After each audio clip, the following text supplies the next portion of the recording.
요한복음서 제12장. 마리아가 예수님의 발에 향유를 붓다. 예수님께서는 파스카 축제 엿새 전에 베타니아로 가셨다. 그곳에는 예수님께서 죽은 이들 가운데에서 다시 일으키신 라자로가 살고 있었다. 거기에서 예수님을 위한 잔치가 베풀어졌는데 마르타는 시중을 들고 라자로는 예수님과 더불어 식탁에 앉은 이들 가운데 끼어 있었다. 그런데 마리아가 비싼 순나르트 향유 1리트라를 가져와서 예수님의 발에 붓고 자기 머리카락으로 그 발을 닦아드렸다. 그러자 온 집안에 향유 냄새가 가득하였다. 제자들 가운데 하나로서 나중에 예수님을 팔아넘길 유다 이스카리옷이 말하였다. 어찌하여 저 향유를 300데나리온에 팔아 가난한 이들에게 나누어 주지 않는가? 그가 이렇게 말한 것은 가난한 이들에게 관심이 있어서가 아니라 도둑이었기 때문이다. 그는 돈주머니를 맡고 있으면서 거기에 든 돈을 가로채곤 하였다. 예수님께서 이르셨다. 이 여자를 그냥 놔두어라. 그리하여 내 장래 날을 위하여 이 기름을 간직하게 하여라. 사실 가난한 이들은 늘 너희 곁에 있지만 나는 늘 너희 곁에 있지는 않을 것이다. 유다인들이 라자로까지 죽이기로 결의하다. 예수님께서 그곳에 계시다는 것을 알고 많은 유다인들의 무리가 몰려왔다. 예수님 때문만이 아니라 그분께서 죽은 이들 가운데에서 다시 일으키신 라자로도 보려는 것이었다. 그리하여 수석 사제들은 라자로도 죽이기로 결의하였다. 라자로 때문에 많은 유다인이 떨어져 나가 예수님을 믿었기 때문이다. 예루살렘에 입성하시다. 이튿날 축제를 지내러 온 많은 군중이 예수님께서 예루살렘에 오신다는 말을 듣고서 종려나무 가지를 들고 그분을 맞으러 나가 이렇게 외쳤다. 호산나! 주님의 이름으로 오시는 분은 복되시어라! 이스라엘의 임금님은 복되시어라! 예수님께서는 나귀를 보시고 그 위에 올라 앉으셨다. 이는 성경에 기록된 그대로였다. 딸 시온아, 두려워하지 마라. 보라, 너의 임금님이 오신다. 어린 나귀를 타고 오신다. 제자들은 처음에 이 일을 깨닫지 못하였다. 그러나 예수님께서 영광스럽게 되신 뒤에 이 일이 예수님을 두고 성경에 기록되고 또 사람들이 그분께 그대로 해드렸다는 것을 기억하게 되었다. 그리고 예수님께서 라자로를 무덤에서 불러내시어 죽은 이들 가운데서 다시 일으키실 때에 그분과 함께 있던 군중이 그 일을 줄곧 증언하였다. 군중이 이렇게 예수님을 맞으러 나온 것은 그분께서 그 표징을 일으키셨다는 말을 들었기 때문이다. 그러자 바리사이들이 서로 말하였다. 이제 다 글렀소. 보시오. 온 세상이 그의 뒤를 따라가고 있소. 그리스인들이 예수님을 찾다. 축제 때에 예배를 드리러 올라온 이들 가운데 그리스 사람도 몇 명 있었다. 그들은 갈릴레아의 벳사이다 출신 필립보에게 다가가 선생님, 예수님을 뵙고 싶습니다. 하고 청하였다. 필립보가 안드레아에게 가서 말하고 안드레아와 필립보가 예수님께 가서 말씀드리자 예수님께서 그들에게 대답하셨다. 사람의 아들이 영광스럽게 될 때가 왔다. 내가 진실로 진실로 너희에게 말한다. 밀알 하나가 땅에 떨어져 죽지 않으면 한 알 그대로 남고 죽으면 많은 열매를 맺는다.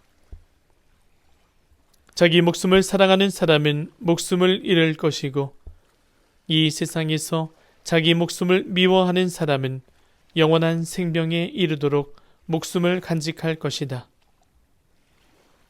누구든지 나를 섬기려면 나를 따라야 한다. 내가 있는 곳에 나를 섬기는 사람도 함께 있을 것이다.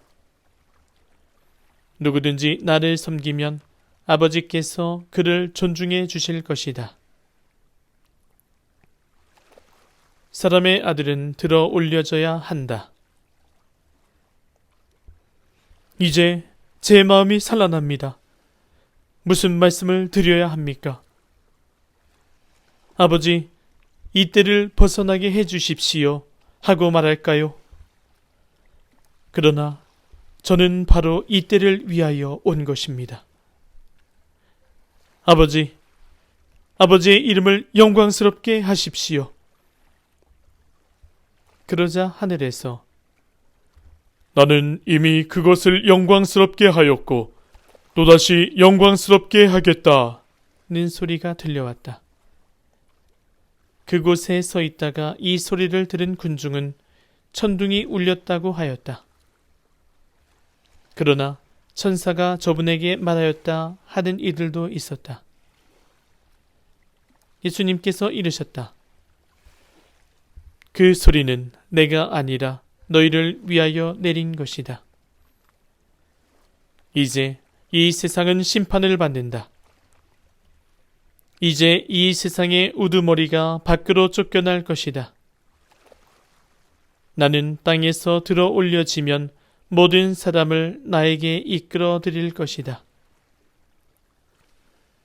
예수님께서는 이 말씀으로 당신께서 어떻게 죽임을 당하실 것인지 가리키신 것이다. 그때의 군중이 예수님께 말하였다.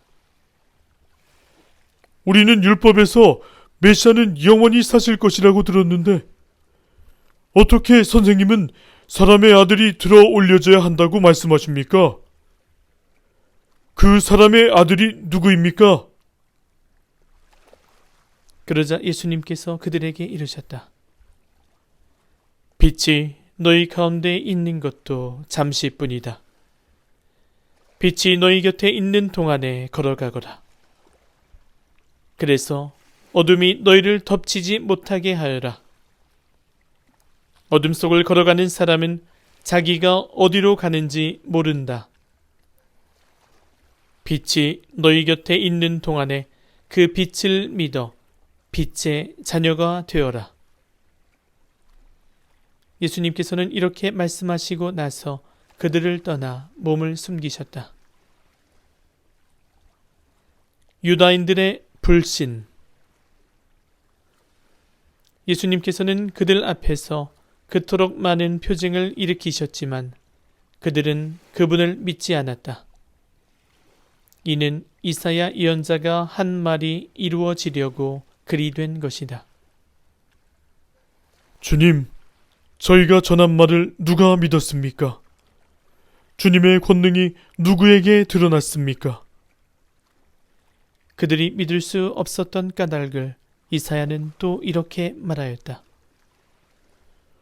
주님이 그들의 눈을 멀게 하고 그들의 마음을 무디게 하였다.